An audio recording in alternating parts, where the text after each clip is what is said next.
Well, hey there, everyone. So I just want to introduce you to our new signage out front of the museum that we just got put up over the last couple of weeks, and finally got the logos on it there over the weekend. So this is one of the side frames for one of the roughing mill stands for the 14-inch mill at Youngstown Steel.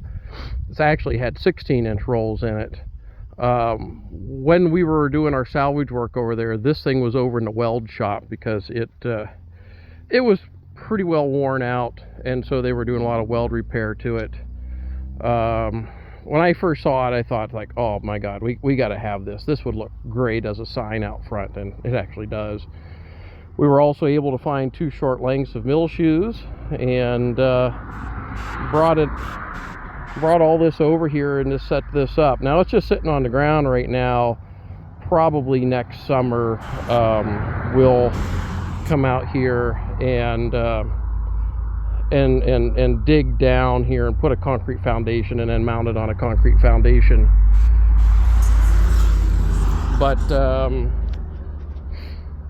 I thought you all just like to take a look at this, and I've always wanted to have a sign out front here that is more than just a typical sign, something that's rather iconic, something that would make you pull off the road and ask, what the heck is that thing? So I think we've done it with this. Now the old sign was something that we put up when we were doing the public runs, and I thought it was more important that we advertise the J&L Narrow Gauge Railroad and the train ride, so we had this sign made up. Now this one isn't going anywhere.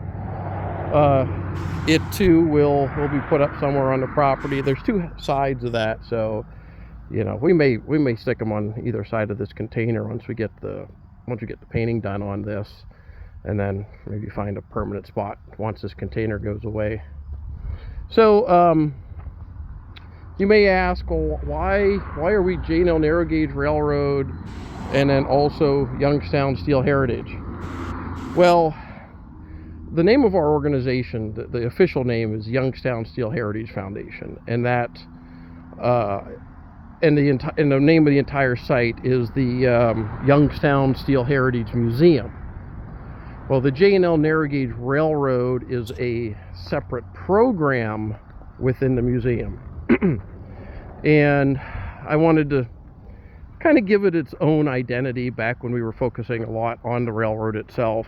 And it just made it easier for people to kind of understand, what it was that I was talking about. Because if I kept talking about Youngstown Steel Heritage and then the J&L 58, a little bit more confusing. So, for brand recognition, we felt that it was better for it to have its own identity. But overall, the entire facility is known as the Youngstown Steel Heritage Museum. So hopefully that clears things up a little bit. That's the logo we're going to be using mostly for our external communications with supporters and all that going forward, more than the J&L logo. Trying to bring everything together under one brand, so that in marketing and branding terms, when you see that logo, you think of this place. So let's talk about what we have going on here at the Youngstown Steel Heritage Museum. Well,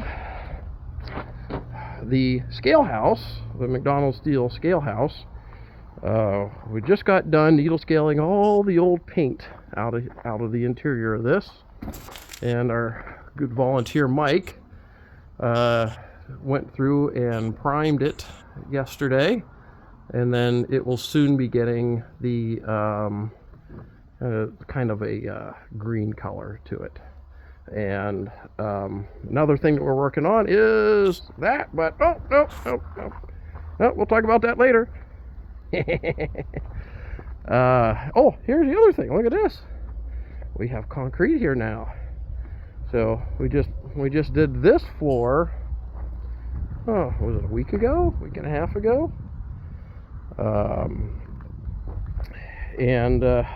been wanting to do this for quite a while. I'm sick and tired of walking around on gravel, so we got this concrete in. And let's see. Next thing is, we noticed that the 100-tonner, or the 70-tonner, looks like an end cab now. Well, we took the number 2 engine out to clean it up and to get it running. So on the other end of this locomotive is another engine identical to this. And when we need 250 volt DC power to run the overhead crane or anything else that's DC, we run that gen set, turning a generator just like this, making the power. Works fine. However, these are old engines, and this locomotive was not well maintained when it was in service. So I'm not too confident that that engine is going to run forever. But having a second engine means that if we had this running, if something happened to the primary gen set, the secondary gen set could be used. So the goal is to get this operational and then reinstall it on the deck and put the cover back on and have it set up so that if we're in the middle of an operating session, we got the gen set going, running something, and then all of a sudden it dies. It throws a rod. It does whatever an old diesel engine can do. All we got to do is come out here, shut that one down, start this thing up, and we're back in business. So since we have it, we might as well do it. So this is a Cummins, I think it's a NTC 335. It was model year 1978. It was remanufactured in 2001. And of course, we got the locomotive in 2009. So 1978. I was born in 73. So that means this is 45, 46 years since it was remanufactured. And then it was used quite a bit every day in a foundry. Yeah, just, they're pretty worn out, but they still do run. So, yeah, this is kind of one of the side projects we have going on right now. And we'll change the oil and replace some lines and do whatever we need to do to get it operational. And I'm going to start it up right here, make sure it runs and all that, and we'll pick it back up with the crane and put it back on the deck. So we've got that project in the works. Let's see. We have a few more steam locomotive experience dates coming up in the fall. So if you're still interested in doing a steam locomotive experience, check youngstownsteel.org and sign up for one of them. We'd be glad to have you out to try your hand at running the 58. And the work on the 62 is progressing nicely. So just a couple days ago, we put the piston valve back in. I think last week we put in the piston, the crosshead slide, and the rest of the valve gear components are already cleaned up. They're sitting down in the main building, waiting for have a little bit of time to put those on. The right side main rod's sitting right here. Just got to clean that up and put it back on, and then pretty much the right side of this will be done. Now, we also working on what we were going to do about the smoke box front, and what I came up with was having these 4 burnouts made, and there's the other 3, and they go in here all the way around and will be welded in place, and those will become the front ring. And then we'll go and trim the smoke box to wherever it needs to be to get a nice flat surface. And then the new smoke box front can then just be attached to this. We can drill holes in these and then bolt the new smoke box front on that. And then of course the door and the hinges and all that will be attached to the smoke box front. So doing this, I thought, was kind of the best way of solving the problem that, since that big heavy piece of plate isn't on there.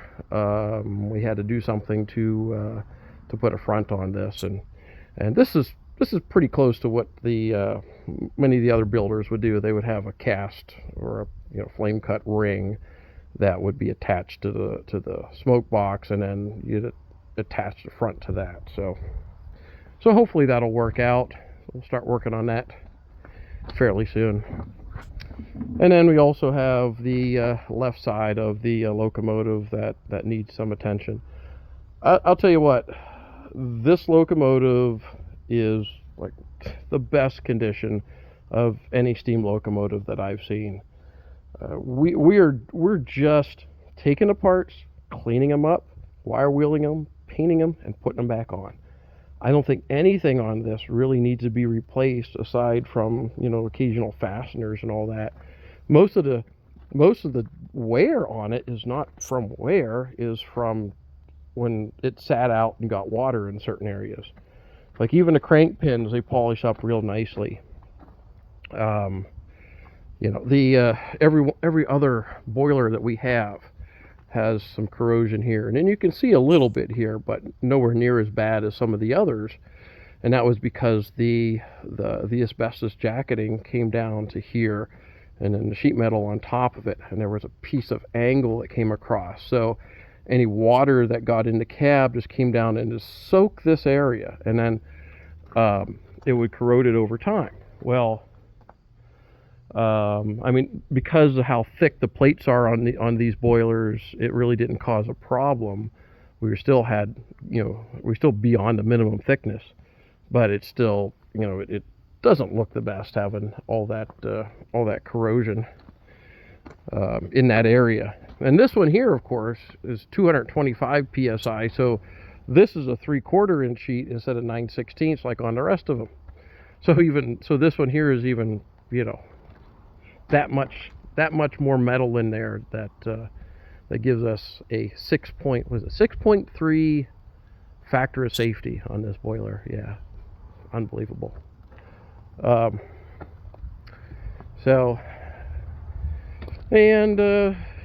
Forlorn number 57 here hasn't gotten really any attention recently. Just been too busy on everything else, but never fear, we will be working on this thing at some point. It's also going to be made operational. But yeah, so you can see on this one here, you see this groove, that's where the corrosion laid in here. So what we'll do later on is grind this down smooth and then do some ultrasound tests and make sure we have got good minimum thickness right there. That's not going to pose a problem before we get too far on this boiler. And I'm hoping that with the cooler weather, we can get at least a tail track in here enough to get this switch done, so we can get 57 out and then pull 62 and set it over and take the 57, park it behind the 60, then put the 62 back behind it, right where that future concrete pad's going to go, so we can have the 3 locomotives here on the storage track with 58 staying over on the ready track. And it's still going to be a while before we get into the boxcar. It's just too much to do, not enough people here to do it, and it seems like every year we lose another member but don't gain, we lose volunteers, but we don't seem to gain new ones as fast as we lose the old ones. So it just gets a little bit harder to do things, and especially since I'm not getting any younger.